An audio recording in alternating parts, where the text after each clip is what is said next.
bà sự sau đây nè tam đàn nòng channel YouTube bà là bọc bài cát thông bắc bà ngày nay nhom miền clip mây mới tiết bằng hai bằng bọc ôn á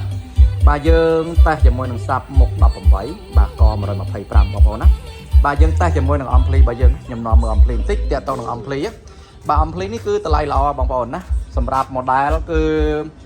bà BL Audio bàโมเดลคือปีจดปรำเขนะจีแบรนด์เราบอกปล่อยปลาทงbà dươngตัวอะไรมาดองบองนะbàនេះគឺវាអាចវាយសាប់5ទឹកក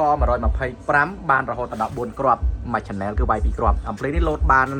4អូមបងប្អូនណាអញ្ចឹងគឺយើងមួយ channel 2គ្រាប់មួយ channel 2គ្រាប់ក្នុងមួយ channel នេះគឺអូសបាន2គ្រាប់មុខ18ឬក៏យើងហៅថា5ទឹកក125សម្រាប់បងប្អូនអូសក100មេដៃល្មមអាចអូសបាន3គ្រាប់ណាគឺមួយដើមនេះអាចវាយបាន6បាទតែសម្រាប់ជាការណែនាំគឺបងប្អូនលេងបាទមួយ channel 2គ្រាប់មួយ channel 2គ្រាប់មិនថាក100ឬក125ណាគឺពេញសាច់បាទលេងអត់ងាយក្តៅហើយសលេងអត់ធ្លាក់ឯងបងប្អូនណាសម្រាប់អង់គ្លេសបាទខ្ញុំឲ្យបងប្អូនមើលក្រោយបន្តិចបាទនេះតកតងនឹងខាងក្រោយបងប្អូនសម្រាប់កង្ហាបោះអំភ្លីកង្ហា4បងប្អូនណាបាទគឺបឺតពីមុខ2ក្រោយគឺផ្លុំចេញ2ណាដើម្បីការពារភាពក្តៅបាទអញ្ចឹងគឺកង្ហាវាខ្លាំងគឺដាវវូតែម្ដងតែអញ្ចឹងបងប្អូនយកទៅលេងអាជីវកម្មបាទបាសការជួលឬក៏អកែអកដងលេងបានមួយឆ្ងាញ់អត់ប្របាទេណាបាទហើយតម្លៃសមរម្យទេអំភ្លីបាទអំភ្លីមួយដើមតែ350បងប្អូនណាតាលា6ខែលើការប្រើប្រាស់បាទសម្រាប់អំភ្លីរបស់យើងអញ្ចឹងគឺមានការធានាត្រឹមត្រូវបាទហើយតម្លៃគឺសមរម្យមួយដើម350ទេបាទកម្លាំងគឺអាចវាយសព5ទឹកក125គឺ4គ្រាប់មកពេញកម្លាំងបងប្អូនណាបាទឥឡូវនេះយើងតេស្តជាមួយនឹងសាប់របស់យើងគឺតេស្តមួយគ្រាប់ឯងបងប្អូនដោយសារតែថ្ងៃនេះគឺយើងតេស្តតែសាប់មួយគ្រាប់ឲ្យសង់មួយសង់3ទឹកហ្នឹងគឺយើងប្រើអំភ្លីផ្សេងតេស្តមកទេណាបាទសម្រាប់អំភ្លីលើគឺតេស្តសាប់5ទឹកចំនួនមួយគ្រាប់តែជាប្រភេទផងដប់បាទនេះរូបរាងបងប្អូនណាចង់បានអីតាក់ទងមកបាន Facebook Page បៃបាត់ថងបាសឬក៏ BL Audio បាទសម្រាប់លេខគឺលេខ015បាទ905និង905លេខមួយខ្សែទៀតគឺលេខ011បាទ24 22 51បងប្អូនបាទទីតាំងរបស់យើងគឺក្រុងបៃប៉ាដដែលទេអត់ទាន់បដោឲ្យបងប្អូនណាសម្រាប់បងប្អូនអ្នកតាមខេត្ត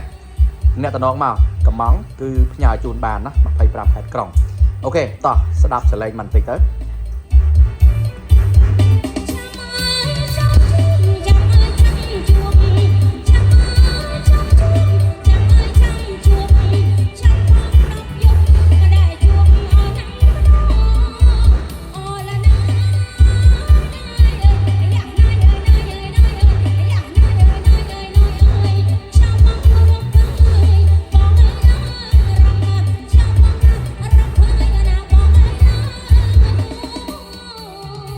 យើងបើកតែពាក់កណ្ដាលទេបងប្អូនណាចម្រៀងនេះចាក់ចេញពី YouTube ទេបងប្អូនណាបាទចឹងសម្រាប់បងប្អូន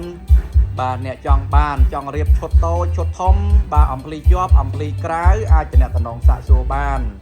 បាទ Facebook Page បៃបាត់ថងបាសបងប្អូនណាតម្លៃសមរម្យ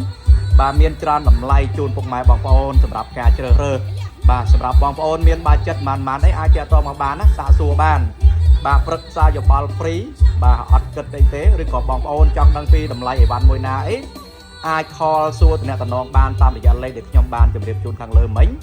បាទឬក៏តាមរយៈលេខ Telegram ក៏បានដែរគឺលេខ015បាទ905និង905បាទរីករាយស្វាគមន៍នៅក្នុងការឆ្លើយតបជូនពុកម៉ែបងប្អូនទោះបីសួរឲ្យអត់ទិញក៏អត់អីដែរបងប្អូនណាអាចសាកសួរបានបាទអរគុណវីដេអូនេះគឺខ្លីៗសម្រាប់ពុកម៉ែបងប្អូនអ្នកតាមដានបាទកុំភ្លេចចុច Subscribe មួយបាទដើម្បីទទួលបានវីដេអូថ្មីបាទពីបៃបាត់ក្នុងបាសផងដែរបាទអរគុណជម្រាបលា